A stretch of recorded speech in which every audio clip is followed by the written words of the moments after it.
Welcome to Inside the Force. I'm Greg Grunberg, a.k.a. Snap Wexley. It is a period of Star Wars mania, as new movies, comic books, novels, and TV shows populate the system. Fueled by their love and passion for the galaxy far, far away, two exceptional geeks tap into hundreds of holocrons in order to bring you the knowledge and insight of all things Star Wars.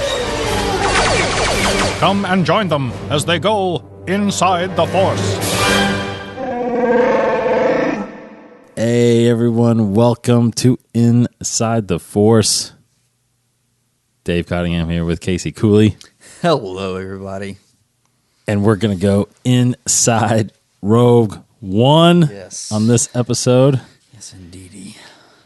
That's all we're going to talk about, folks. Pretty much. And just because it's all there is right now. Yeah. Everything's connecting to it. Everything.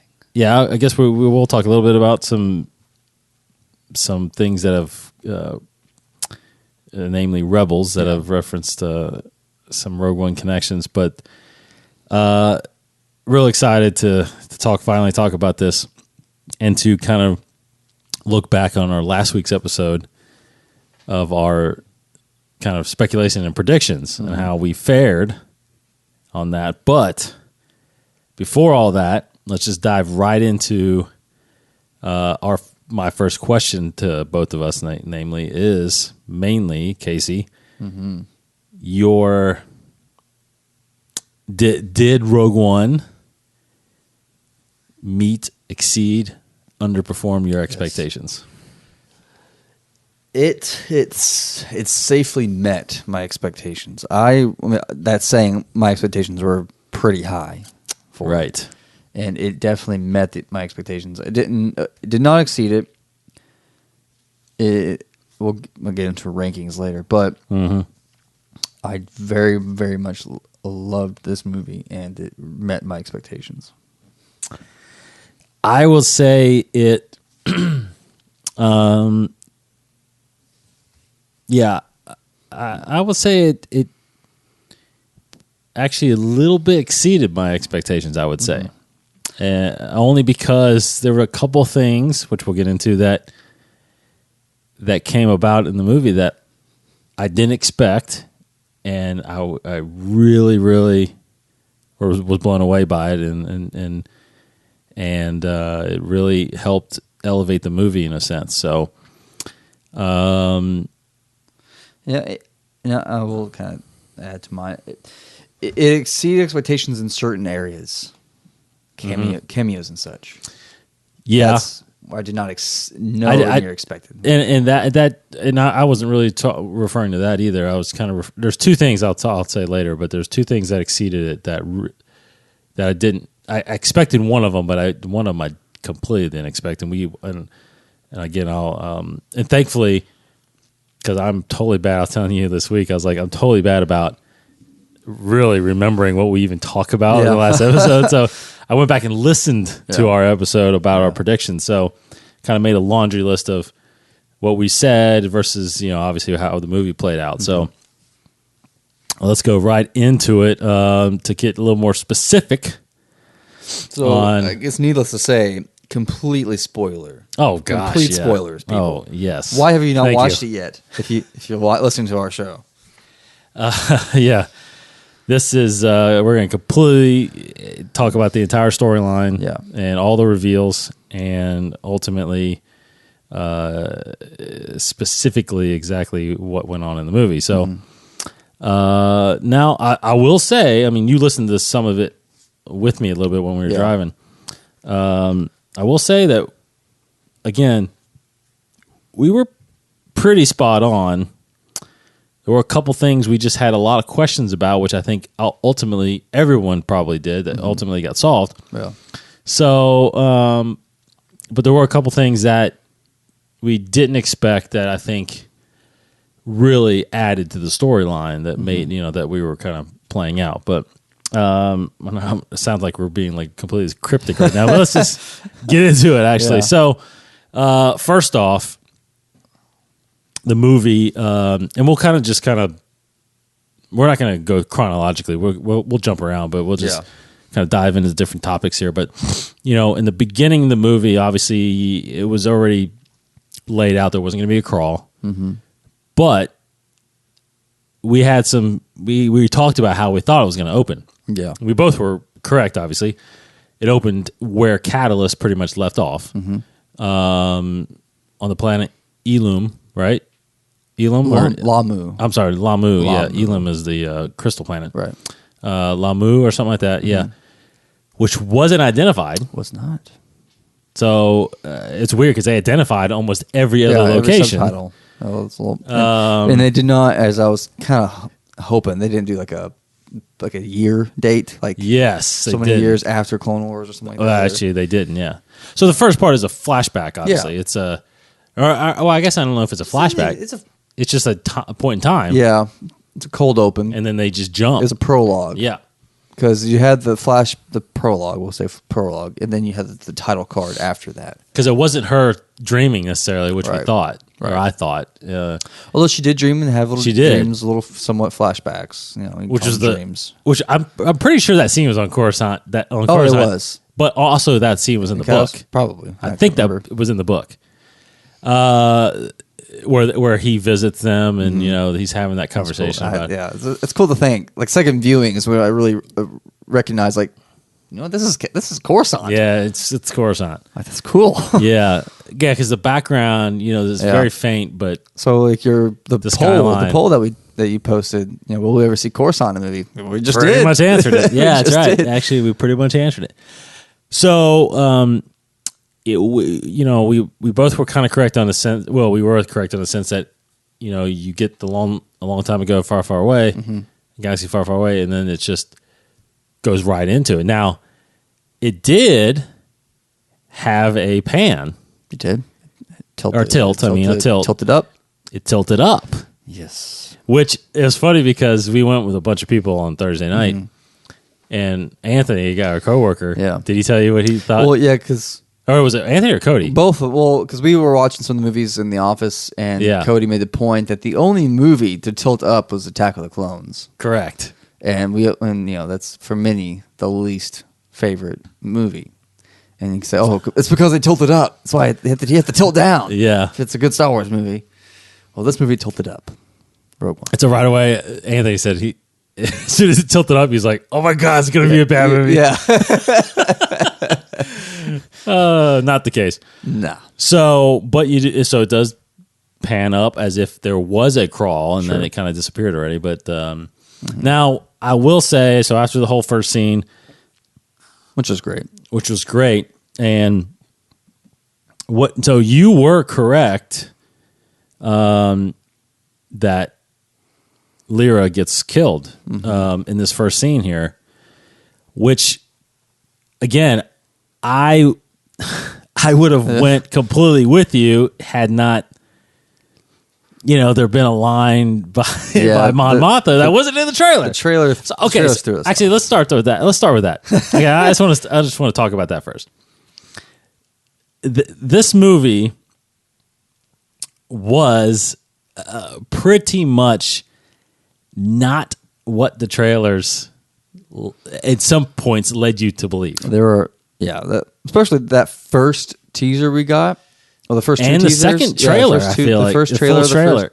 There were a lot of great shots that made you excited about the movie that were not in the movie. Yeah, we can name them. We named them in our last show. Krennic walking on the beach. Yeah, like through the water. The TIE fighter as Jin's walking down the radar tower. Yeah, and then running on the beach with Death Star plans in hand. You had most of the Rebel crew there. Yeah, it's like they're storming, the beach, and it's like you had let's see, you had what else there was? You had shots of Saul Guerrero, with the bald. What was the speaking? If you, what we do when they catch you, what we do if they break you, if you continue to fight. Yeah. Her and the lights. What we thought was going to be the Death Star. Yes. Turned out to be Scarif. Yes. The line that I quoted for Krennic last episode, the power we're dealing with here is immeasurable. Not in it. That was the Death Star. I'm pretty sure that had to have been Death Star. He He was talking to Vader on the Death Star. Yes, because there's I a agree. shots of Vader by the whatever that red That is not at his radar place. thing. No, it's not Mustafar at all. The shot of the radar. Yeah. And there's other scenes with Vader that we don't have. The whole conversation in the beginning of the movie, well, not in the beginning of the movie, the first scene on Yavin, where they say they intercepted a message from her father because they didn't. No, You know, Yeah. I mean, that changed my perspective of what was going to happen because this whole time you're thinking, oh, okay, so Galen is trying to warn the rebels that the Death Star is out there. In fact, now you even said in the podcast last week that you knew, and for some reason I didn't really pick up on it, or I didn't really pay attention to it, but you had heard, or it was revealed that Bodhi was a defected, whatever. He defected. Well, he worked for the Empire. Is all I thought. Like, yeah, but I assume, okay, I'll go with that. But I figured that happened like no, I did too. Oh, okay. I didn't know. It was You going to didn't be know a it was plot gonna- point. Yeah, exactly. That he like just left the Empire. I knew he was Exactly. like conflicted. I knew he was like questioning his work for the Empire. But I thought, oh, he's just there. he's like Wedge in Rebels. Yeah, You know? exactly. Like he defected a year ago. Yeah. and he's been working for him. I didn't know it was a whole. But plot device. but they so they changed it up when she's on Yavin, like, hey, we got this defected the pilot, Empire, and he's trying to get a hold of Saul Guerrero, and it's like, because that's the one thing it's the one thing that really we didn't mention at all, and we didn't, I guess, think about really, but his actions, Saul Guerrero, the character and his actions in this movie were significant to the point, because that's what is, for one, driving Jin to find out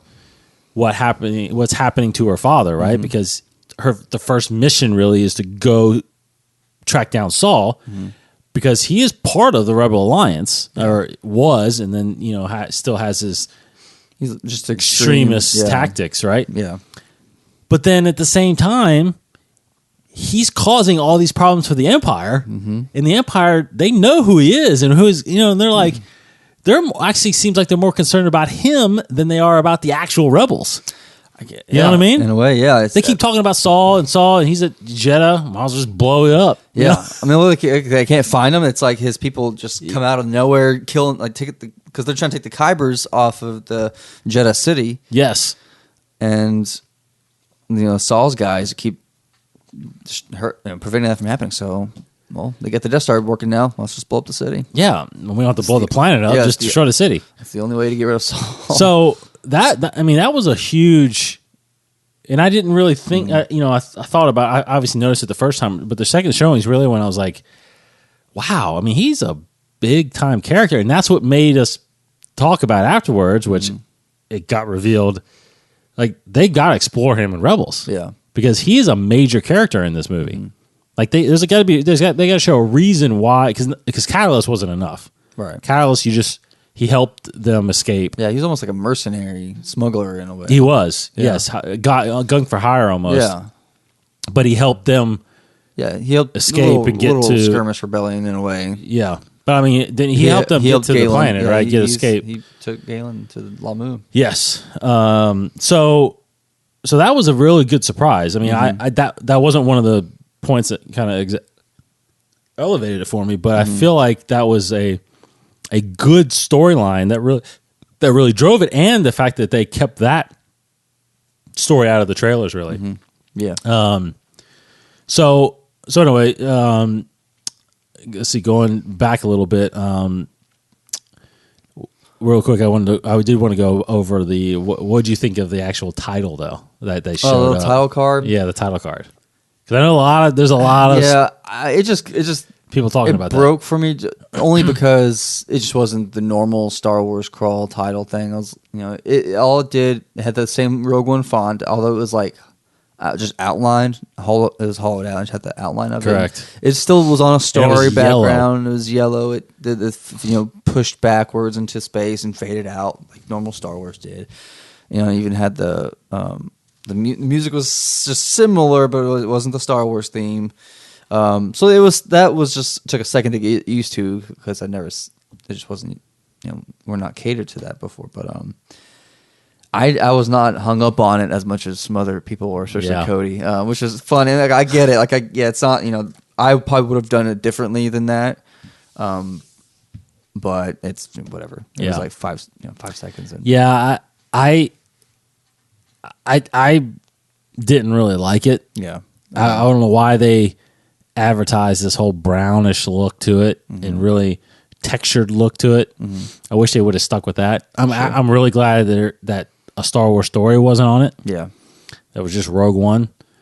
But I don't know why they didn't just stick with that look, the look that's been on the posters and the trailers, and just it looked honestly, it looked like someone just kind of did it the last second and that's threw what it in there. Most of the criticism is. People say it's like a 10-year-old did it on Photoshop in like 5 seconds. Totally. Yeah, that would be easy to do exactly how they. But so is the normal Star Wars credits. It's pretty easy to do. But someone I saw today is kind of a tangent. Someone actually made a crawl for Rogue One and put it online. Oh, it's pretty clever. That's a good idea. I should have done that. I mean, we would have done it a little differently, but they actually had a little bit incorrect, some language that was incorrect there. But but it's cool. It's like, it's simple. Why couldn't they? They could have done a crawl for this movie. It would have been just fine. I mean, basically would have summarized. Yeah, you just don't put episode on it. Yeah, it would have summarized Revenge of the Sith. It would have summarized Catalyst, and then just led you into, or not Revenge of the Sith, but just summarized the Clone Wars. Empire. That's building up. Maybe we should make one. Let's do it. I mean, I'll have to show it to you after this, what the guy created, but because I definitely would have done a little bit different. But it was still very clever, and then showed me like that's a good idea. Like they should have just done it. Yeah, they should have just done a crawl. They probably should have. Okay, so we get into right when it was funny because right when they did the crawl not the crawl but the title, so we go to a real quick scene with Cassian, the introduction of Cassian Andor, on this remote. It's like almost trade pilot. Like it's like asteroid. It is. It looks like they combined two asteroids and built like a little city. They call it's pretty neat. I have to see it again. It's like the Ring of Kafrene or something like that. Like a weird some port, right? Some trading post. Trading post. Sorry, yeah. Which that's a very interesting location. Very interesting. Yeah. Looked like almost like the underworld of Coruscant in a sense. But there's where the first mention of the defective pilot and the Death Star, or the planet killer is what he called it. And so he tells Andor about it. Now this is right away. This is why I really enjoyed how they. I really enjoyed how they introduced the characters because right away you get a sense that, I mean, he flat out kills this guy. Yeah. Just because he can't escape. We've never seen that before. No. And you get a sense right away that and I didn't get a sense that, Cassian is because some of you think he's a bad guy, but it's like, I got that, no, he's doing whatever it takes for the rebellion. Exactly. Yeah. It's a different side of the rebellion. It is. Were you surprised by that? I was very surprised. Yeah. I was just like, got really quiet. Like, oh my, like that. That's I don't know what to think about this guy. I don't know how I should feel about him. But that's the thing too. See, again, like if you just walked into that movie and wasn't really a Star Wars fan, I would have thought he was a bad guy. You would thought right away, man, this guy's a killer. Yeah, he's a double agent or something. He's working for the Empire or something, whatever. Yeah, and actually, one interesting thing about that, I was reading, I think this must be in the and it's in the novelization of Rogue One, where it talks about Cassian is from a separatist world. That's what he was born on, until he was like 6 years old, and when he references that part. On a separatist world. So he goes from a world that fought the Republic, because he was on a bad guy world, essentially, fighting the Republic, to being part of a rebellion fighting the Empire.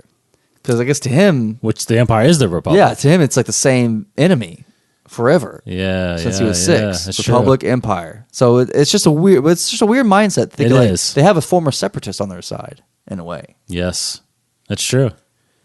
Again, it gets back to point of views, right? Exactly. I mean, how you view how you view the governments, how you view the Empire.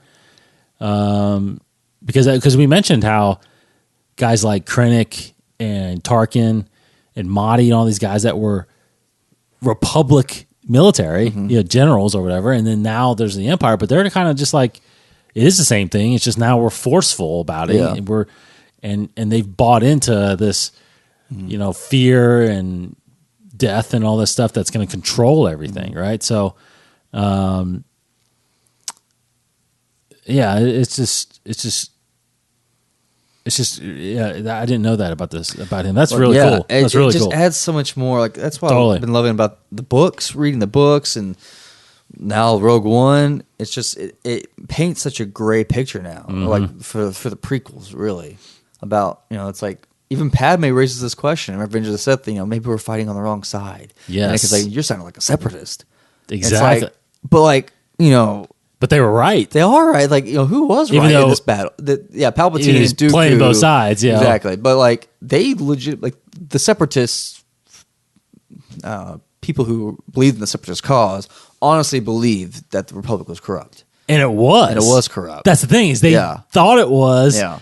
They didn't know that it was corrupted on both sides. It's just so weird, Like, but, like, the Jedi, even the Jedi kind of, like, the failure of the Jedi and how they were, some people thought withholding their power, not doing enough for the galaxy, that they're very selfish, really, in a sense. It's like this, it's amazing. And Rogue One definitely like adds to that ambiguity, like moral ambiguity. Yeah, and real quick to go back to Lyra. Yeah. We'll dive more into the review of Catalyst in probably the next episode, But the thing that kind of translated over from Catalyst with her really was her connection to the Force. How she says trust in the Force, and she gives her this Kyber. I read. Did you read that today? I read an article today from I think it was. I want to say it was Doug Chang, the artist, the graphic lead designer.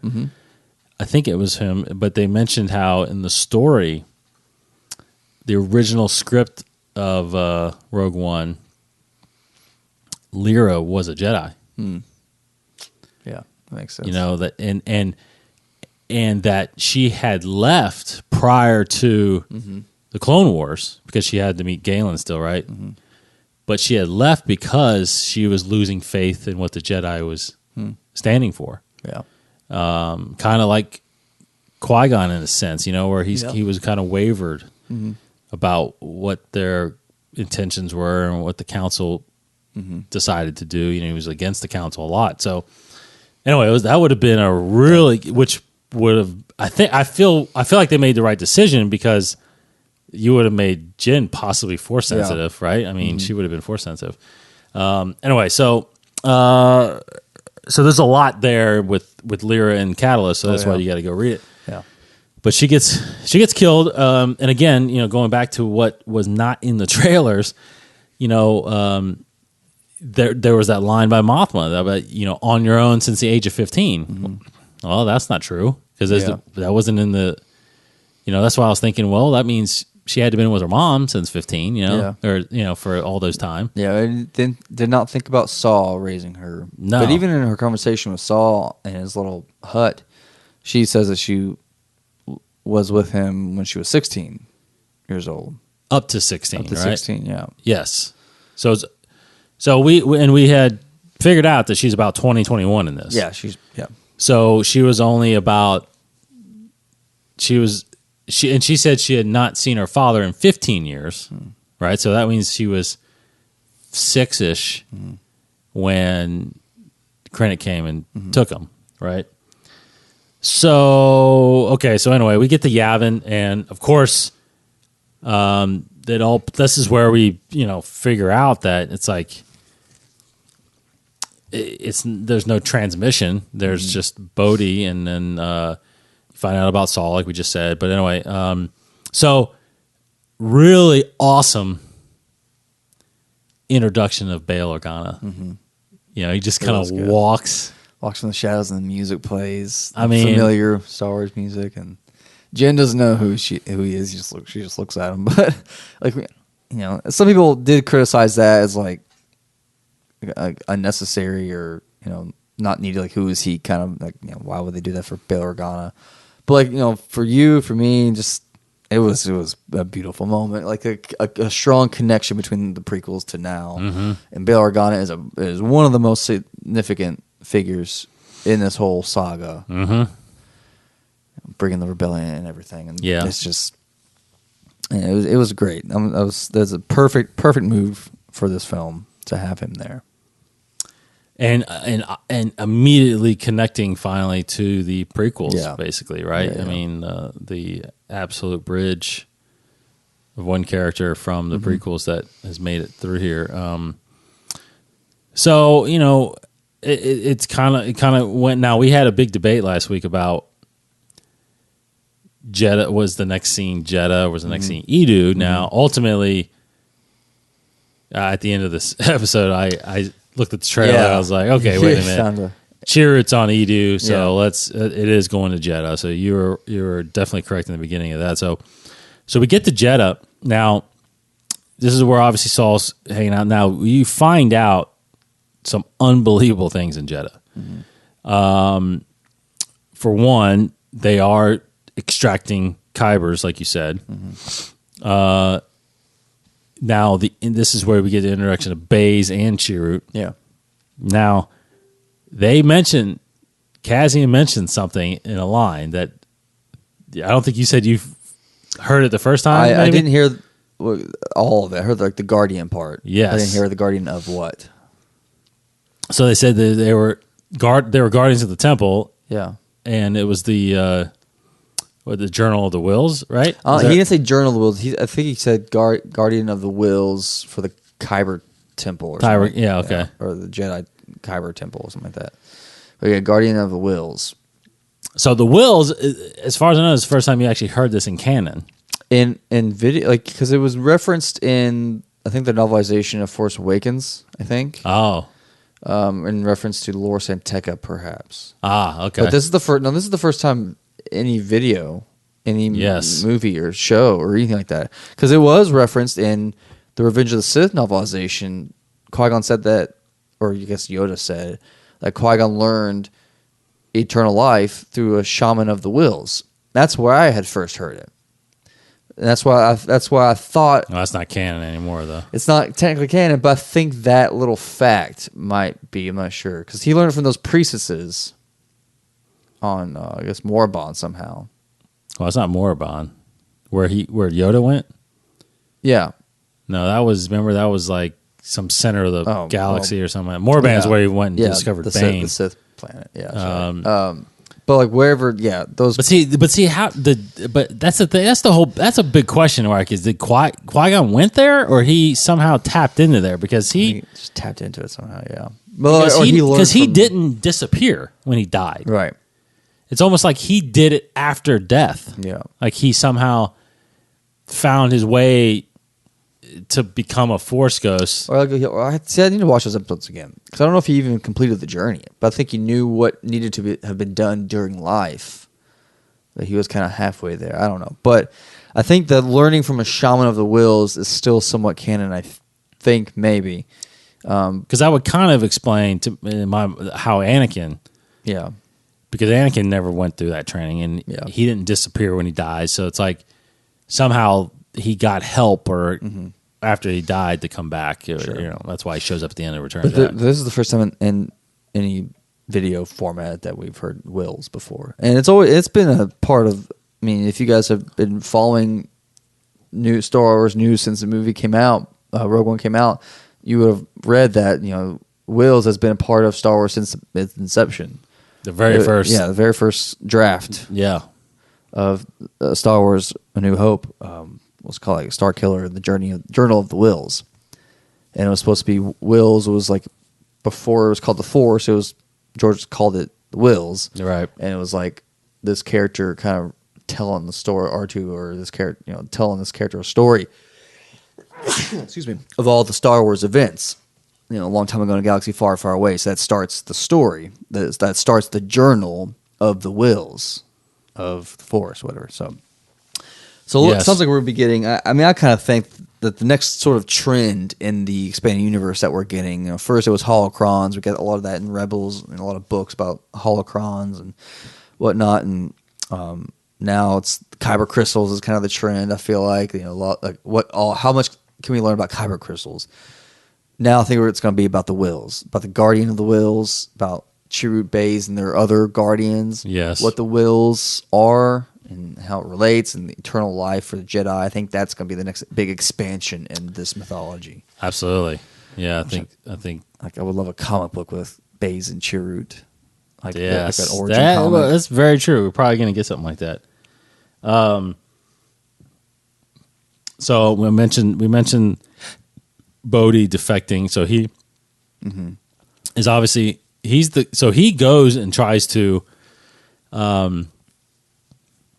Well, what'd you find out? Instead of Galen sending a message, he sends Bodhi. He sends a message to Bodhi to go find Saw Gerrera. Because again, Galen, that's the thing, is Galen doesn't know his daughter's alive. Yeah. Right? And so I thought one of the good, I mentioned last week that this movie had to have some moments, moments where it just tugged at you a little, or and one of those was when she was listening to Galen in the hologram. It's just Felicity Jones just delivered so well. Yes, it was so powerful. Yeah. Now this also is a part that had been rumored, but we failed to mention it. I don't know, even though we had talked about it. Yeah. But this is where he reveals that the exhaust port now he didn't say exhaust port, but he says there's a flaw that he put a fail safe there is a way to destroy this thing. And I think that's where it's revealed that he says it's a Death Star, right? I think that they find out it's a Death Star. So again, this was mentioned out in kind of rumorville that the flaw, the problem that people have with episode 4, that there's no way there's just something that simple. Well, we find out that it was intentional. Yeah. That a lot of the reason why it took 19 years or plus, because it was getting under construction during the Clone Wars, to be operational. Not only did it have supply problems, Rebels were destroying supply runs, but Galen was prolonging the construction of this thing and the weapon in order to just buy time. Yeah. So that kind of explains then, in a sense, how Death Star 2 took so fast. Oh yeah, because they didn't have a corrupt engineer.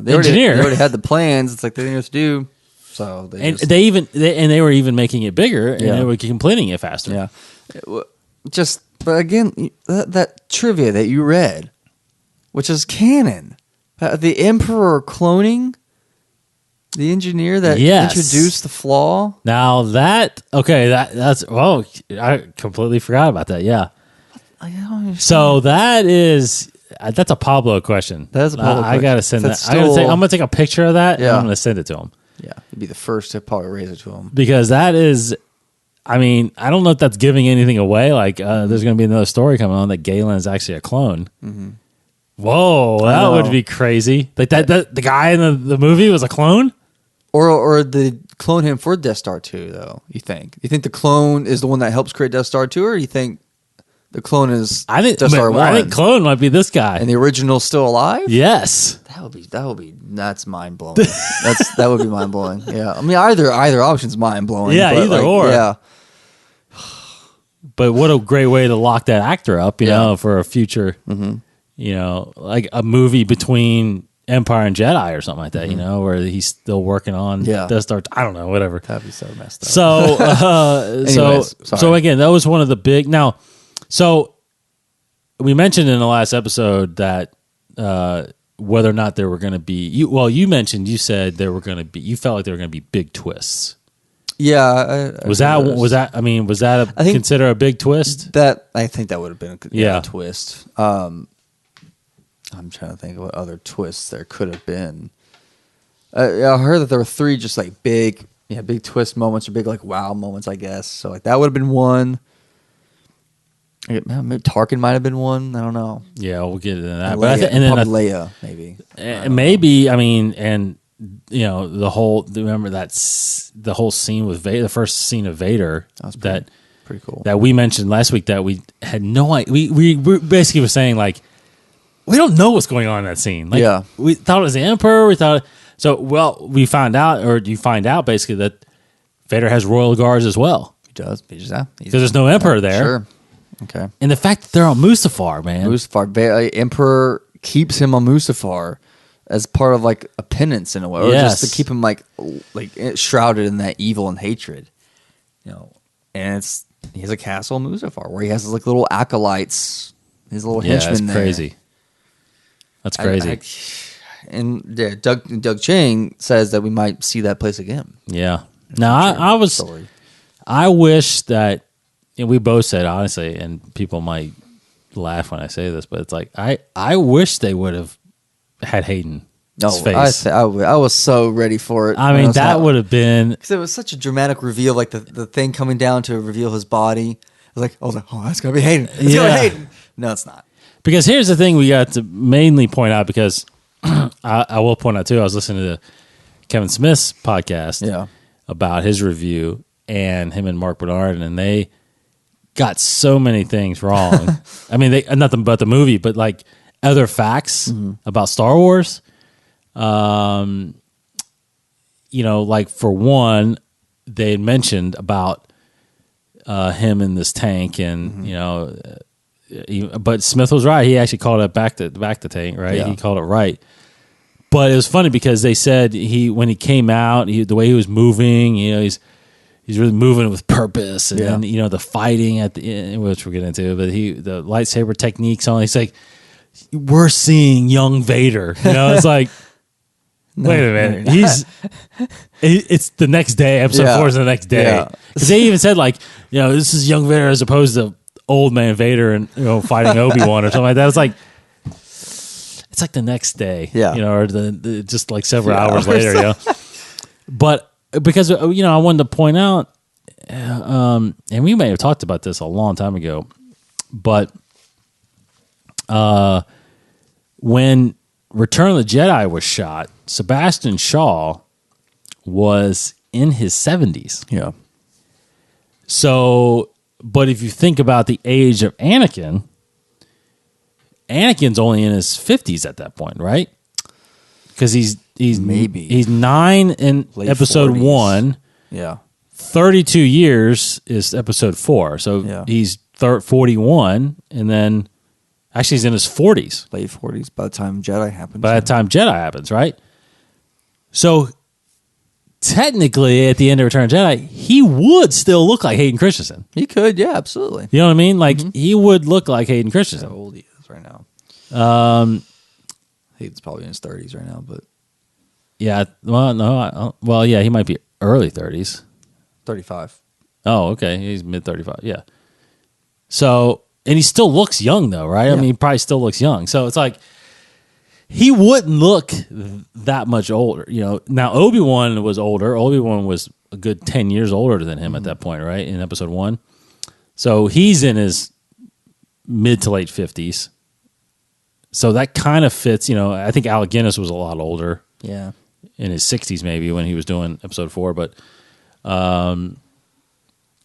anyway, I was just, you know, not that they're going to do it, but it's like, you know, the scene of Return of the Jedi when he reveals his mask off, he's that's a much older man than he actually is. You know, we're talking 30 years, because Sebastian Shaw was born in 1907, and he shot that scene probably in 81, right? I mean, yeah. So he's 74. No, you know what I mean? So it's like even the way he sounded, like it was So anyway, so what I'm getting at is, you know, they got that wrong in a sense where this. I mean,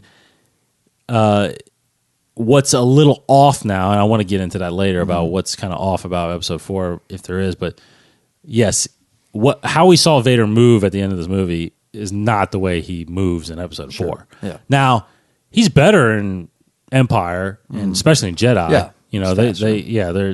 they move good and all that stuff. But again, people are going to probably not like this, but I would totally be up for them to redo the fight in Episode 4. Yeah. You know what I mean? Like Just get the way we know how Obi-Wan fights now. Yeah, Ewan McGregor And the in way- there. Totally. Doctor him up a little And bit. use this guy again that you had in Rogue One. Yeah. I mean, just do it again. Just do it again. So anyway, okay. So more about Rogue One. Let's, because I do want to just get through most of the stuff that we kind of. Yeah. So obviously, okay. So I'll get into the first big thing that changed and elevated for me was Tarkin, Oh yeah. because I did not. We both had no inclination that he would be in the movie this much. He's a big character. He's definitely a good supporting character. Not a cameo. This isn't a cameo kind of character. He has a lot of dialogue. No, he is significant to the plot of the Yeah. movie. Yeah. And the drive for Krennic. Exactly. Yeah. Now, we had mentioned on the show that I had seen that shot of him from Yeah. behind, and I said that has to be towards the end. He won't show up till the end.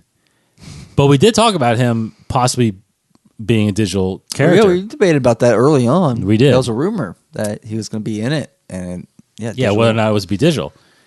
But I just did not realize they would do it as often. I mean, we had 5 or 6 scenes with him at least. Yeah, it's a good handful.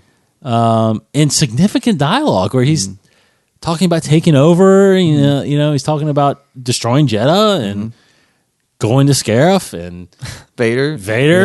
Vader will take care of him. Yeah. And it sounded like Peter Cushing. Oh, I don't know how they did the dialogue. I don't know. I mean, That was a good impersonator. yeah, whoever they got Yeah. to do that. The actor they got to stand in, he even looked like Krennic a little bit too. Oh, you mean Cushing? Yeah, sorry, Cushing, and the digital the CGI of his face. I mean, it wasn't perfect by any means, but it was really good. Yeah, and the shadows really sold Yeah, it a little I think bit, you so. know. Yeah. Now, did you hear the actor that they got to Yeah. play him? He was such a huge fan of Peter Cushing's. That's the only reason why he said every other actor they either talked to possibly about doing that were saying no, I wouldn't do it. Yeah, But he was like, no, I'll do because it. you're not going to see your face, your voice, your body is even not. It's similar, but it's not. I mean, you're basically you're just here as a Stand in, basically. prop. Prop, yeah, exactly. And they did the same with Leia. Yeah. Later on.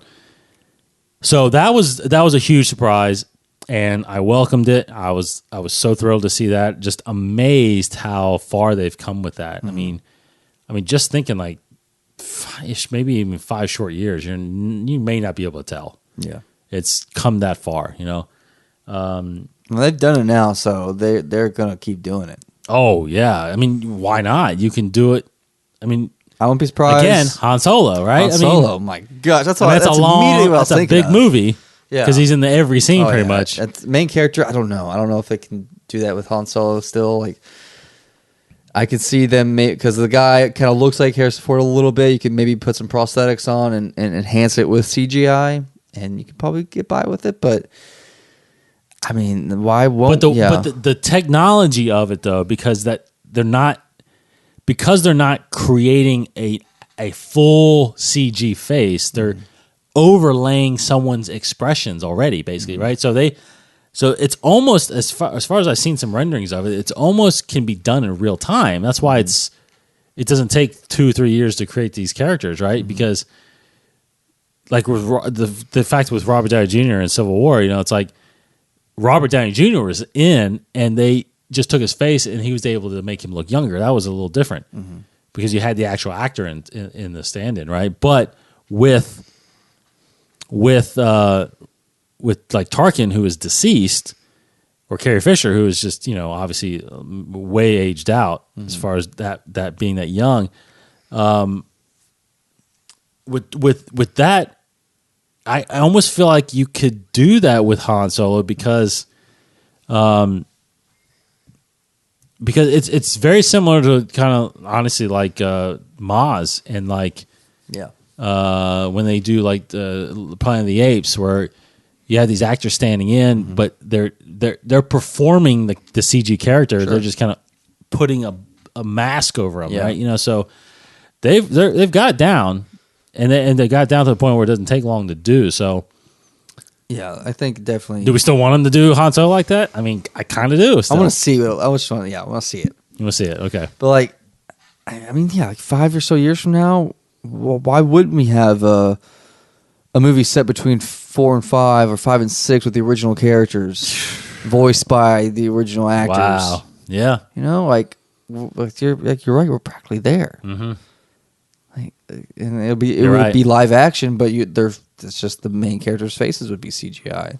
That's nuts. George Lucas is laughing his head off. Like he's almost like, dang, I wish I would. Yeah, like I would have. He was probably wanted to do that anyways. I think if he had his way, because he doesn't like working with actors too much. But yeah, you know, he already would digitally. Like you can kind of, I feel like you can kind of see in Revenge of the Sith moments where you enhance actors' face digitally. Yeah, it's totally. It's his dream come true. So you know. So that was a welcome. That was a real good moment. Yeah. So we get into a couple other things to point out. So you know, they go to Edu. Another good moment was her and her father. And we both predicted that he would die on Edu, which he did. Surprised about the whole bombing by the rebels, you know. I didn't know. I didn't think Cassian was going to be sent to assassinate him. Yes, because of the trailer first of all, and then I didn't think the Republic essentially. Yeah, they're the cause of his death. Yes, but the one little problem I had with that was like, so you're firing on this base, but you missed the big old ship that's sitting right there. It's like, how did you? Anyway, so Krennic gets away. Very dark. Yeah, Krennic gets away and all that stuff. But okay, so the big obviously the big battle is Scarif. You know, another good. Okay, we were talking moments here. Another good moment. You know, Jen goes. I was surprised when they're around that table. You know, talking about, which is in the trailer, the part where she's like, you know, if the Empire has this kind of weapon, what chance do we have? You know, and it's like, you have hope. You know, rebellions are built on hope. I mean, I felt like we both kind of said it, that she was going to rally them, and they were all going to be like, yes, let's go get the plans, you know. But they were split, and they didn't agree to do it. Yeah. They weren't going to do anything. Yeah.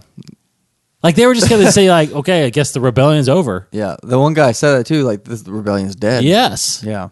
The one general, I guess. I mean, it ended just as much as in A New Hope, you thought it was still live and kicking, you know? Well, it adds more weight to the you're the only hope. Because right after that, Mothma and Bail was like, it's time now. Like, this is our last resort. Yes. You know, if this weapons exist, we need all the help we can get. So might as well bring your Jedi friend. Mm-hmm. And that's very true. But was that at that point? That was it was pretty quickly after. Was it after? It was after that? After the table and before they left for. Oh yeah, because he said, "I have to go to Alderaan and inform them that there's no peace or whatever. There's not going to be any peace." Yeah, so there's obviously a complete reference to Obi-Wan and complete reference that now a lot of people didn't notice, but he does walk away and say, "Captain Antilles, I have a mission for you." Yeah, he talks to him there. So then. So we get to Scarif, and the good moment was Cassian. Yeah, when he finally says like, "We'll go with you," and he has a great monologue there, and and you know, so they stow away on this the Imperial ship that they stole in Edu, and use it to get onto Scarif. Now, when we get to Scarif, we kind of got this. We got this right in a sense, but we were so torn on Scarif about the Death Star and whether or not to go on the Death Star. Yeah, that was the biggest reshoot. Oh man, but they had some great cameos. Mm-hmm. I mean, we kind of skipped over all the cameos, but Dr. Evazan and Ponda Baba, R2 and R2 and C-3PO. At that point, we saw them and the Ghost. Now, yes, so the Ghost. The Ghost is in the movie. Has been confirmed, and Chopper is seen in the movie. We caught it on the second showing, like I very can't believe end. I missed it. Yeah, the first time. It's just. But he's clear as day there on the screenshot, and he's supposed to make a noise too, which I didn't catch the noise. Yes. But like his little. Wop, wop, wop. Now they did say General Syndulla. Yeah, I caught that the first time. Yes, caught that the Those first moments time. were like me and Cora hitting each other, like, oh my gosh. And it is confirmed that it's Hera. It's Hera, It's not Sham. Yeah, and that is the Ghost, and that is Chopper. It's not Yes. just So those are the only people confirmed correct. in the movie. In the movie. And the Ghost does survive because you see it kind of fly away at the end too. It does survive the battle. What if you saw it just crash into the Devastator? It's like, no! Oh No! man, yeah. Which something did crash in the Devastator. Oh, yeah. Yeah, they died. When it came out of hyperspace. But so we did conclude that when we were talking that the plans were on Scarif, because at first we were like, are they on the Death Star? But no, this planet is where they actually house every single plan's tactical stuff, information from the Empire. Huge archive. Huge archive. It's like a library because they have all the stuff there in this huge directory, and they beam it. They just use the huge radar dish to beam it to whoever needs it. That's right. Yeah. Yeah, but can you beam that? See, that's the question we were talking about too. Is like, are you able to beam that information across the galaxy? I wouldn't think so. It didn't seem like it. I think they just for ships would go. So there's there. a distance. Yeah, I guess the ships would just go there, get it, and Yeah. Okay. they don't have to go on the planet, pull it out. Yeah, because of the we were thing. talking about how whether or not like the Tantive was like the next planet Yeah. system over, and they just just some wireless signal, and they just happen to catch it. yeah. So this kind of debunked that because you have to. It looks like it has to be kind of line of sight almost. Yeah, that shield Right outside and that shield the blocked shield, right? So they had to destroy the shield in order to get. Now it was funny is that they sneak in. You know, they use an Imperial code. it. Yeah. They sneak onto the surface of the planet, very similar to Return of the Jedi, and they're doing their thing. It's funny because it's not until the rebels show up. They're like, close the shield. Yeah. And they get trapped on there because the Great. fleet comes. Yeah. Great. Because they almost were able to sneak in to get the plans and then get out doing without pretty them well. even knowing. Yeah. So, but anyway, so the point is they this little brave band of rebels goes before anybody knows that they're going. And as the rebels find out that they're attacking Scarif, you know, they send the fleet in our way. And that's when Chopper shows up, is when the guy's running out telling Mothma. Funny little scene, yeah. So, you know, Krennic is on Scarif. He comes because he's like trying to look for some old messages from Vader Galen. tasks him to figure out if Galen has told anybody about the plans and like our flaw, and if he's tampered with the station at all. So he's working through all of its communication to figure that out. But before that happens, bombs start going off, and the guys attack. Are we blind? So the whole disguise that you see Cassian and Jyn with K2, you know, they're on this tower, not the Death Star. They never go to the Death Star. The Death Star's not there at that point. So this great battle happens. Just now. So anyway, they eventually get the plans, and so now then all of a sudden, it starts with K2. We start losing our heroes one by one. Yeah, which I thought was really, really well done. K2 is the saddest for me. Yes, K2 was pretty bad. That was rough, and I think that's what really resonated with people and like made him more significant to them. You know, you got to love this guy and the way he was speaking. He's hilarious. And he's the first one to sacrifice himself for the good of the rebellion. You know, I mean, he does sacrifice himself. He's basically like he's taking all these blasts while he's trying to lock them out. I mean, it's crazy. and goodbye, and Yeah, but because the whole time, we at least I thought, that they would all kind of get wiped out at the same time or something like that, right? I thought it was like they would be together and they would kind of be bogged down with firepower and all this kind of stuff, and they would realize that they're all about to die, and they kind of like have this moment with each other, like this is it, Yeah, and then they all will go out together. yeah, that's kind of. And then you had theories too that you thought maybe they got on a ship and they got shot down. They're about to go down, so last minute after they send out the signal to a ship nearby, and then they crash. So, but anyway, the way it happens is this really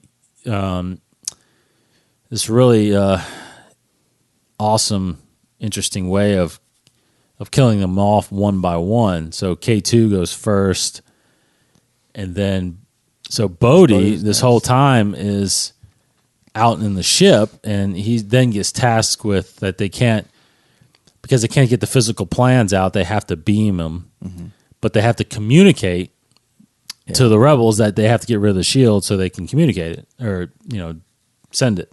Yeah. So he goes through this whole thing where he's hooking up everything, and then it's just so crazy that he gets everything going, and then someone throws his grenade. Yeah. This trooper throws his grenade in there. So he dies. And then Chirrut and Baze kind of have a last stand. Chirrut again wasn't a Jedi like I thought he may be. Wasn't really force sensitive either in a sense. I mean, I guess he is a little bit because he's blind and he can see technically. He could definitely sense a lot around him. Like the guy in the next cell, the necklace she was wearing from 30 feet away. True. The auras, like the scent, like we tell does he have and he dodges bullets, dodges lasers, and then like when he kind of sensed Cassian was out to kill somebody, he's what he's called. Does he have a face of a murderer? Oh yes, yeah. The force is dots around people that are about to kill or something like that, so he can kind of sense the presence of the force. Yeah, and he uses that, but no, he's not force. He's not a force user. He can't really command the force. Right. Yeah, but so he ends up doing a last significant job where he activates the connection that lets them communicate. Yeah, but he ends up getting blown up again. By a grenade. Yeah, and they're fighting the Death Troopers, which again you kind of find out that it's, I guess, the only squad of Death Troopers, and why they're not in Episode 4 because there's about 6 of them. They all get killed. Basically, Baze eventually kills them all. But again, he gets killed by a grenade. Yeah, a lot of grenades in this movie. So a lot of explosions. I will say that I thought that we would get more. Like I anticipated a lot more rebels on the beach. Yeah, like a big army, like Normandy kind of storming beaches. That's kind of what I felt like. I don't feel like we didn't get that. The trailer alluded to that.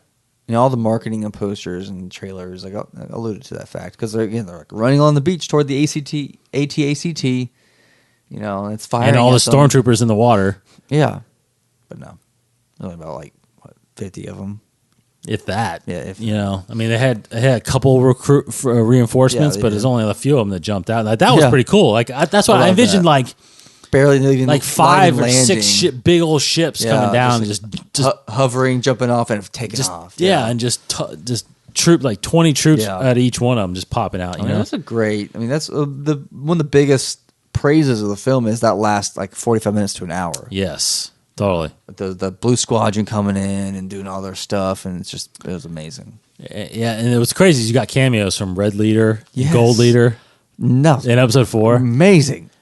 Which ultimately, see again, they didn't digitally do those faces. Yeah. Those were actually they just cut them out on alternate takes and takes from Episode 4. Yeah, so really awesome, well done there. Totally unexpected. But they used Y wings to try to bomb this thing, but ultimately they did something which I just never thought of. Did you knew that? Was it the Hammerhead Corvette? Yeah, like that's from Rebels. I saw that later on. They got the idea from Rebels. It was the Leia episode. Yeah, they stole those 3 Hammerhead Corvettes. That's crazy. So they used one of those to Yeah. ram a non-functioning. it was disabled. Disabled. Yeah, the engines or something like that. the engines on the Yeah. Star Destroyer. So they ram this thing into the other Star Destroyer, which destroys the shield generator, and then that's how they get the signal. Now, I can't remember his name, but who's the Mon Calamari? That's Redison, something like that. Redison. Redison, Yes. something like that. Yeah. He's awesome. He was a cool guy. He's great. So at this point, Akbar is not the admiral. Right. So he's kind of on the ship now. This ship gets this now. So the plans get beamed to this. This big Moncal capital Yes, ship. Kind and of at this thing. point, Cassian, you think maybe have died, but he doesn't. But anyway, so Jin and Cassian basically survive after they get the plans sent out. So the point is they have to send it out. They go to that tower. Mm-hmm. They use the satellite, blah, blah, blah, and beam it up, as you guys have seen. Little good moment with Krennic. Yeah.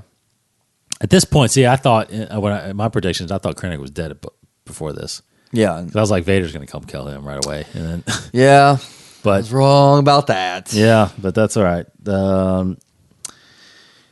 So he doesn't kill him, but Tarkin ends up killing him. Oh, gosh. He gets hit directly by the Death Star laser beam. I don't know if you guys realize this. I didn't actually the first viewing. Yeah, And I didn't get it until you said something. I'm like, oh my God, Like did. he's at the top of the tower, and the tower directly gets hit as it's like the beam goes through the top of the tower to some island far off or whatever. Yes. And like, yeah, so he's obliterated before the aftershock of the Death Star impact happens. It's like he is definitely destroyed. Poor guy. Poor guy. Yeah, and It's ironic. I was a little upset after the second showing that Cassian and Jin didn't try to go find like a TIE fighter or something Yeah, like that and it's fly like- off. They kind of accepted it because they had time. Sure. I mean, it They took walked them- down to a beach. Yeah, they walked down there, sat down, hugged each other for a little while. Like they saw it coming. They got, yeah, I mean, there had been something. But that was a good moment. That was a It good was. moment. I liked it. It wasn't the greatest moment, but it was a good moment. I felt like it could have had more to it. But so anyway, we get to this now. We were this is where we were conflicted hugely on how does the plans get to Leia, because we were right in the sense that this happens right before Episode 4, but right after Cassian and Jin die, you have basically the shot of Vader, and Vader, says, their command ship is disabled. Like, give me a boarding party, and I mean, and then all of a sudden you see the guys that you see at the beginning of Episode 4, the Rebel troopers downloading they're downloading. So they beam the plans to the ship. Yeah. They download the plans onto a disk. Now, we mentioned that last week. We said that there has to be physical plans. Yeah. Like, you saw the disk. She Yeah. has the disk in Episode 4, and but somehow we thought that, again, the lines in Episode 4 are from Vader are several transmissions were beamed to this ship. I want to know what happened to the plans they sent you, right? So, for one, we were totally on the fence about whether or not Leia was at Scarif or not. Because I said there's no way she could be at Scarif. It didn't make sense at first, but like that would be the only way. Ultimately, I thought of like that's the only way it could happen, that she's there. So the ultimate, the second and last moment for me was the black hallway and Vader igniting his saber. Yes, man, it's just Now, we both knew that he was going to down some rebels. Yeah. Did you think he was going to down them like this? I don't know if any expectation could have prepared me for that. Because, yeah, I thought and I was hoping that we would get, like, this horrific slaughtering with Vader. But, like, no, it was still, really exceeded my expectations. Yeah. I could not have prepared myself for that. It was like horror film, basically, how it was shot and just the music and screaming and banging on the door like, help us. Like, he's coming after us. And he trips running through. It's like, get up, move. It was terrifying to watch. Yeah. But amazing. Now, I thought about this earlier today. Would it have been better or worse if those people were the stars of the movie? Like, what if it was the ship he boards that has Jin and Cassian? Because that's how I envisioned it. Yeah, in the that beginning. Vader would kill him. That Vader would wipe them out. Yeah. That they're on the ship, they're thinking that they're getting away, and that somehow he gets on the ship and just wipes them all out. Mm-hmm. Would have made it better? I don't know. I mean, I would love to see that. Yes. Like, can you I might imagine like him better. force choking Jen, and like knowing who she is and Throwing what she truth caused to the ceiling, because he knows that this group got the plans and sent it somewhere. Yeah. Those troopers, they really don't know what they have. Yeah. Right? They really not sure. So it's like, I feel like that would have been, I almost feel like that would have been way better. But You wouldn't have gotten such a optimistic ending, though. I guess because the way it is now. someone could have, like, it could have been. Just think if it could have been Cassian that said, take the plans. Yeah. And it still could have happened on that ship. Like, Sure. like they could have made it to that ship. And I don't know. I thought about that. I would like, love to see that. That would have been crazy. So anyway, we see this guy, one of the troopers, pull this lever, releasing the Tantive V4. So right away, I was like, "Oh, so they were there the whole time." And then, of course, we see Captain Antilles walk in and hand the plans to Leia. Now, I mentioned in last week's episode, I said we are going to see Leia's face. I didn't think we'd see the face. I said we would probably see her face. I could not have face. expected that. I said we're probably going to see a digital face of Leia. I didn't think she would say anything. Yeah. But she just has one line or whatever, right? I just could not. Now that part was a little. It looked like she had a little plastic surgery Silly, done. Yeah. It's just when they talk to it really bothers me the most. The mouths aren't just. They never It's get not. the mouths It's not. right. It's hard to get actual human The articulation of the mouth. movement. Yeah, it's hard. Not enough polys yet, as they say. So anyway, so what are you satisfied with how the ending happens and the whole plans and lines that are in episode 4? I mean, are you, because there could be, you could nitpick it to hell and say it doesn't necessarily work and line up, but there's also arguments you can make that it does line up and it does make sense.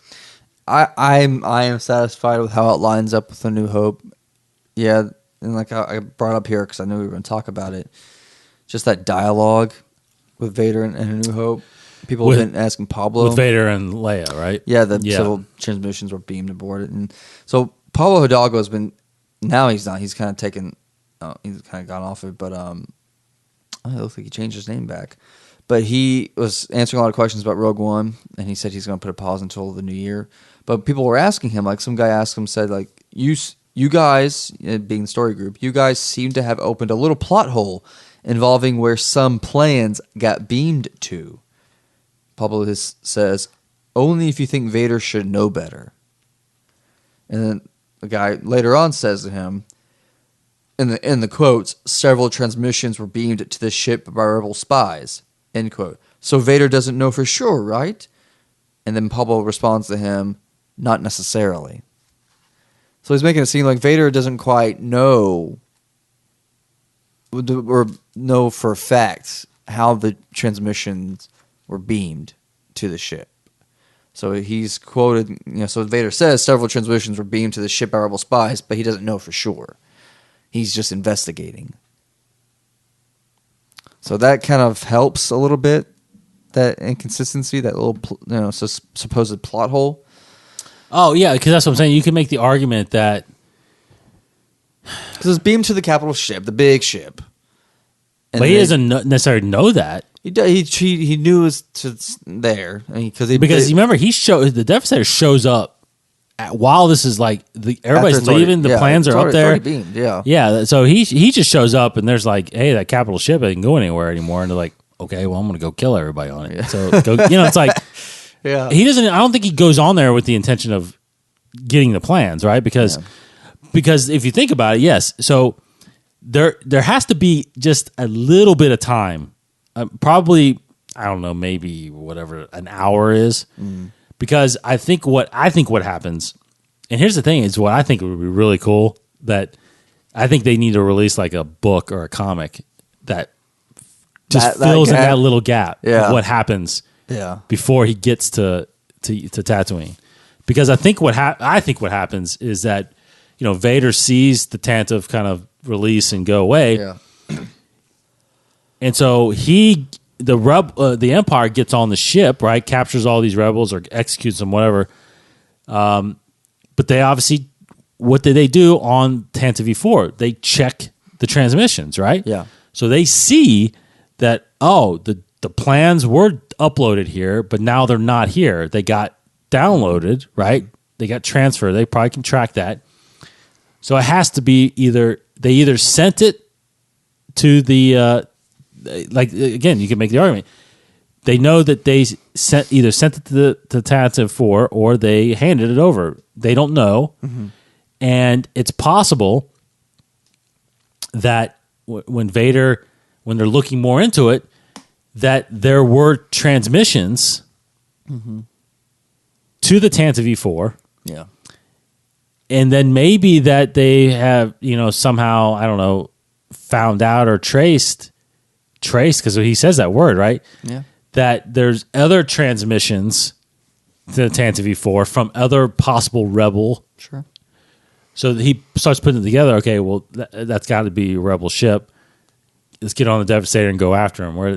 Let's find out where they went. But we tracked them. They're heading to Tatooine. Whatever. So when he gets there, like you said, they basically told him there were transmissions sent to this by rebels. So he's saying, there were several transmissions beamed aboard this ship. I want to know what happened to the plans they sent you. So I think he didn't know whether or not they sent it to him or they handed it to him.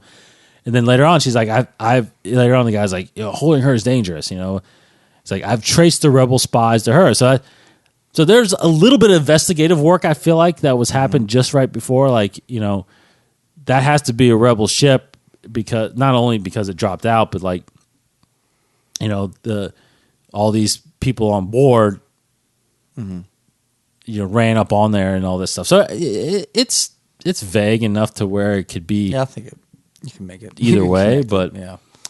But I will say, last week I said that the last shot would be the Tantive V4 going into hyperspace. Yeah. So pretty happy about that. I think that was. But I'm okay. There's I read something. I think I read another thing from Pablo how it was, or maybe it was something else, that it's actually cool that, or someone said like, well, they're the Empire obviously saw them leave Scarif, so why are they trying to act like they weren't there or whatever, but after they started board. But if you think about it, the reason why that Leia and Tilly's, the reason why they are lying and they're sticking to that story, again, that's part of probably while they're traveling, they're like, okay, if we get pulled, over, this is our story, right? I mean, it's like, we're on a diplomatic mission to Alderaan, but we just happen to be hanging out at Tatooine for a second. But the fact that they didn't waver, they stuck to their stories, because just like that lieutenant or whatever he is, the Empire guy, the rebellion is gaining favor in the Senate. So if they can pass this on like they were illegally boarded and these people are not rebels, then like you said, they'll gain sympathy and they'll be like, why are we, maybe there's something to this rebellion, So in the end, that's why the Emperor dissolves the Senate, because they're starting to become a threat to him. So It makes sense. I mean, it does make sense if you look at it in broad ways, you know, other than being real specific about it. So, I'm okay with that. I actually came home and watched episode 4 right away, the beginning part, just to kind of make sure, you know, and I can't wait till I'm able to watch Rogue One and then immediately put in episode 4, you know, because it literally is that. Just do an ultimate close. cut and like just chop off the crawl. Yeah, And all the intro credits, and it's like literally the next shot is over Tatooine. her flying over. It's like, yeah. So what's the whole big movie? Wow, you could do that. You actually really could do that. Okay, so I guess the only thing really, the kind of couple of last things to talk about. Overall, I mean, I think we both say it's a fantastic film. Yeah. So, do we want to dare say where it ranks? I feel pretty comfortable in my ranking. I think. Where At least is that? right now. I mean, maybe give it a year, it might change a little bit, maybe. But I think right now it's number 3 for me. Number 3 So behind Force Awakens and Empire. Force Awakens and Empire. Because it's just like I can't. Now this is your my personal your preference. If I were your to favorite film. What would I pop in first? What would I watch? You know, that kind of thing. You know, I cannot and I will not say Force Awakens is a better movie than Rogue One. Like, you know, story wise, you know, performance, writing, all that stuff. You know, I can't say that, and I won't say that. Like, the reason why I put it above it is because it's just why I love Star Wars and why I love Force Awakens so much is the adventure side to things, and like how Force Awakens had so many good adventurous moments, the music, you know, the classic John Williams music, to like, you know, the chase through the Star Destroyer and Jakku, to just the colorful characters on Jakku, and Rey was so lovable and fun and friendly, and Finn was fun, you know, BB-8 was fun, and it was very fun, happy, you know, movie. Then you had the really complex Kylo Ren, you know, and the awesomeness, and just, you know, the Luke, Han Solo, and all the Han Solo stuff. It was just so nostalgic and so grand in that sense. And I love it. You know, it's very Spielberg-esque, and I love that. You know, the adventure side of it. You know, Rogue One is very mature, dark, and war-based, which is awesome. So if you're more of a war film kind of guy, then I would expect you to like Rogue One more. That's awesome, good, you know. But I am more Force Awakens because it's more adventurous. But they're both fantastic, phenomenal movies. Yeah. So it's Empire, Force Awakens, Rogue One. If we're going by favorites, honestly, I'm probably gonna put this number 2. Yeah. I'm right behind Empire. I'm not putting it. You know, Kevin Smith was saying it's Empire good. Yeah. It's not Empire good to me. It's not Empire good. Yeah. Empire is to me. Yeah. I don't know how you can do anything better than Empire, to be honest. Mm-hmm. I mean, just the significance of that film. But it's as good as Force Awakens. Again, preference wise, I would put Rogue One in probably before Episode 7, Mm-hmm. just because. I don't know. I just had those like those the Tarkin moment, the Vader moment. I just had those moments that were just like, wow, that they really changed. Because if those things weren't in there, it would have been pretty average for me. Mm-hmm. Yeah, no, that's true. You know what I mean? It would have been very average for me. Episode 7, happened the way I felt like it was going to happen. And it's the first part of another trilogy, so there's a lot more to come. Yeah. This one, there's not. I mean, there's no, the sequel is Episode 4, right? Yeah. So, there's not more to expect from it, so you got everything out of it. And I just felt like it was really, really well done. So, I guess the reshoots and everything fixed whatever the problems they had or whatever, but again, I wish they made the trailers accurate. But real quick, and then of course we said earlier, returning January 7th is Star Wars Rebels and Saw Gerrera. Yes. So we will start to get Saw Gerrera's story right away in Star Wars Rebels.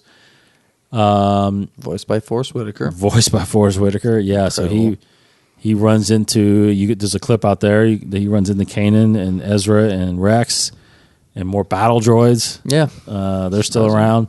So we will get that story, and we will probably. I don't know if he'll stay in there that long, but he'll probably be around for a little while. Mm-hmm. At least see him kind of, because remember, at this point in Rebels there is no alliance, right? And I'm not sure exactly when that happens yet. I mean, it's shortly before Rogue One, I assume, but he was he's significantly part of the rebellion. Mm-hmm. They mentioned that in the movie, and they mentioned that in the little Filoni thing, a little featurette they did about him. And I mean, Filoni even went to say he's the reason there's an alliance. It's like, that's what I'm saying. Like, the significance of him in Rogue One is huge. Yeah. And I think, again, like what this does to Episode 4, Rebels will do to Rogue One. Absolutely. His importance will greatly enhance. Mm-hmm. What happens to the Ghost crew? And now, here's our theory about that. Oh, yeah, we talked about this, I think, off the show. We did. This possibility, because Filoni always said that he would have liked to have ended Clone Wars after Revenge of the Sith. There would be some episodes that would overlap. Yes, that would have saw the resolution like after Order 66. Yeah. So Ahsoka and then Rex and all that stuff. Right. But we never got that. So, but now he's saying... Actually, it would have lined right up with the whole Darth Maul thing. Mm-hmm. Seeing Anakin and Obi-Wan go to Coruscant to save the Chancellor. Yeah. Awesome. Gosh.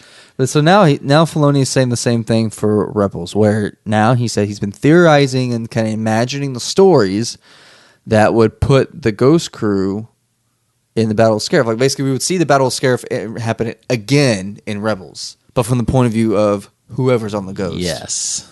It's Hera, definitely, Chopper, I guess, and whoever else is alive. Yeah. And are part of the rebellion at that point. So that just because he said that he's thought about it, it's probably going to happen. It's probably going to happen. Like, maybe 2 more seasons from now, maybe. If they go 5 seasons. Because if you think about it, too... I actually just thought of this. There's still Rebels after Episode 4. Mm-hmm. So could Star Wars Rebels actually go keep going beyond the movies, into the movies? Mm-hmm. Because you could still have... Because we don't know what happens between 4 and 5 right now. Mm-hmm. Which is... 4 could years we have combined. Luke finally come on Star Wars Rebels and then follow him? Yeah. Why not? Yeah. You know what I mean? And have them leaving Yavin now, because it's not a secret now. They leave Yavin to go find Hoth. Yeah. Right? I mean, but according to the Expanded Universe, it took them, like, it was the Dark Horse series, the Dark Horse Star Wars comic, remember? Yeah. They took months before they found Hoth. Yeah. But he could do that. I mean, he could keep going because they're still rebels all the way until the end of Return of the Jedi, right? Yeah. So that would actually be pretty awesome. Possibilities, because we could see young Snap Wexley. Yes. We could see Poe's parents. Yeah, absolutely.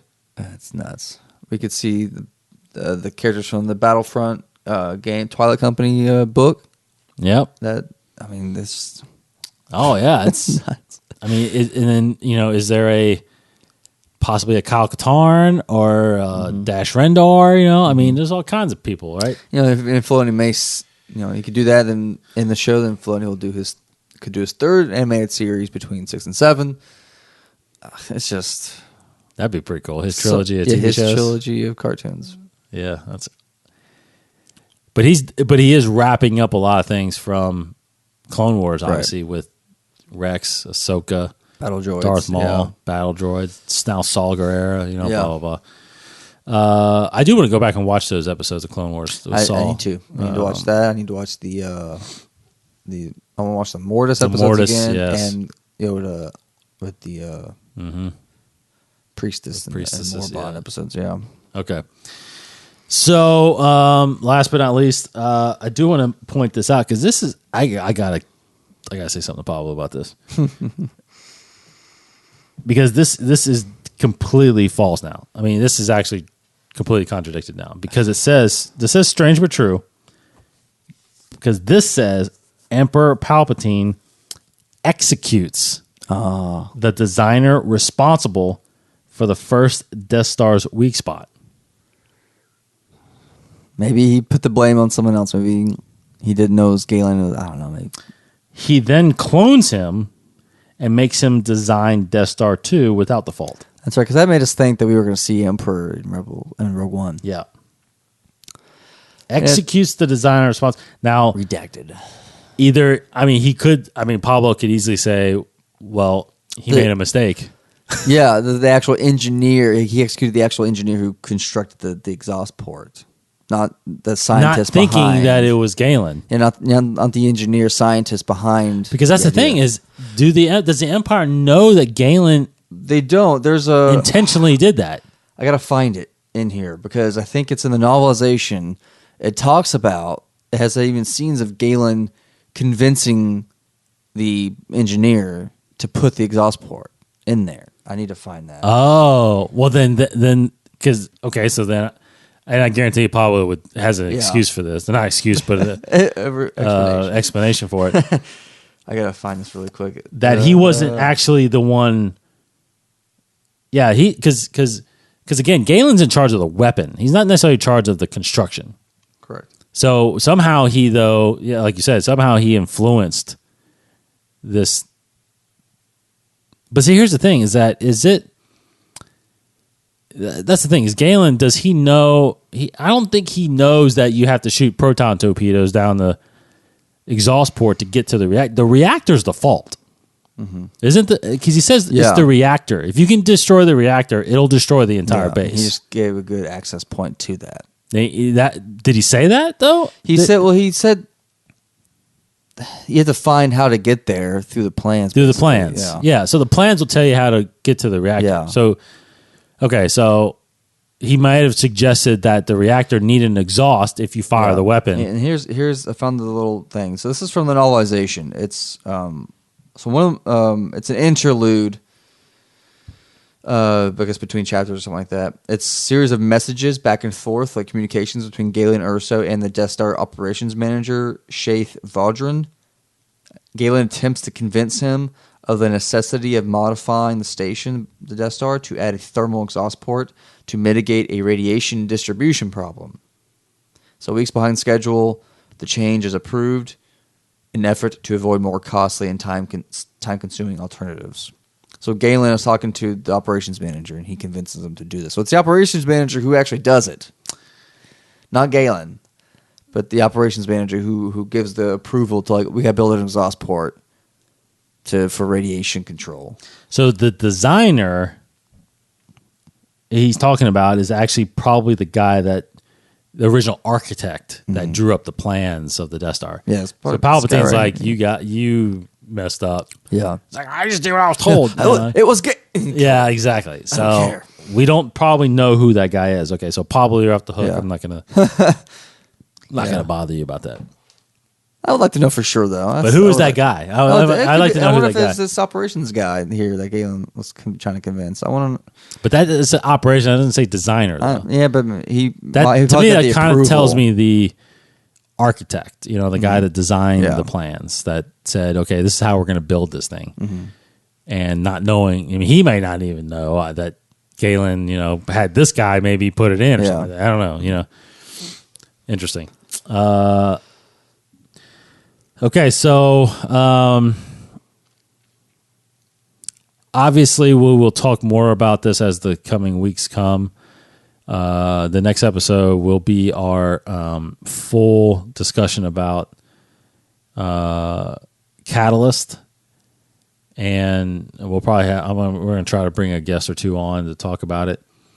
And then, of course, as things kind of come out more and more, we'll keep referencing But now it is on to episode 8, which will be here in less than a year. Indeed. Episode 8, December 15th, you said, I think? Yeah, Yep. so... and of course, the return of Rebels, so keep us satisfied, I guess, for a little while. We've got Thrawn coming out in April. I think it's April.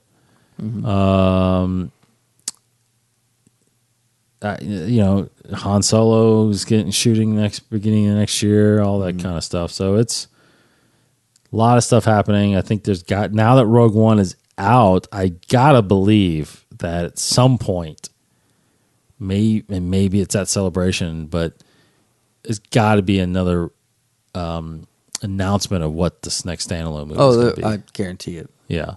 Yeah, guaranteed. They'll have the... It's the 2020 movie, right? It's the 2020 movie? Even saying who's directing it and writing it. Is it the 2020? Yeah, it's the 2020 movie, right? Because Han is 2018. 2019 is episode 9. So, yeah, 2020. We don't know what that movie is yet, but I think they know. I just don't think we know. Yeah, they'll announce that. So, other than that, I think, we dissected as much as we could. I think it's... I'm going to definitely see it again. I'm going to try to see it again on the break here. I saw Force Awakens 4 times, I think. I'm going to try to get 4 in on this. I don't know what else to say. What else to say about it? I think we'll get to it, though. We'll talk way more about it. Yeah, absolutely. Shows. All right. Well, InsideTheForce.com. For one, we'll be back next week with an all-new episode. I think I speak for both of us, but have a very happy and safe holiday. Yes. Merry Christmas to everybody out there. Watch some Star Wars this weekend. There's nothing better than sitting by the tree with the fire on, watching some Star Wars. And we will be back next week. He's Kryptonian1138 on Twitter. I am D Cottingham21. Of course, we are InsideTheForce.com, Inside the Force on Instagram, Twitter, Facebook. And, of course, you can subscribe to the show if you haven't already on iTunes, Stitcher Radio, TuneIn Radio. Hopefully soon I keep forgetting, we're going to try to get this on Google as well. But those are the main places. Of course, on the website as well, you can listen to all the episodes. For Casey Cooley. Be careful not to choke on your aspirations, director. Now, you did say you were going to do a Vader quote, so that's good. And I thought, last week after I saw it the second time, I was like, I got to think of a quote. He's only had 2-3 lines in it, so that's a good line now. That was good. See, he choked him. He just didn't kill him. Yeah. We both said he was going to choke him out. I know, and I think in the trailer, they sped up the footage of him stomping onto the platform. He did, yeah. So, but he did. That's a good line, though. I like that line. Very good line. Very good line. All right. Thanks, everybody. Again, happy holidays. Merry Christmas. And we will be back before the new year and talk about Catalyst and whatever new stuff's coming out in the world of Star Wars. Hope everybody stays safe. Thanks for listening, everybody. He's Casey. Bye, everybody. Merry Christmas. Merry Christmas. I'm Dave, and may the Force be with you. This has been a production of the 21 Network. For more great podcasts, visit 21network.com. To view additional content, subscribe to our YouTube channel at youtube.com/21network. Follow us on Twitter at 21network for the latest news and updates. The 21 Network, for the fan and all of us.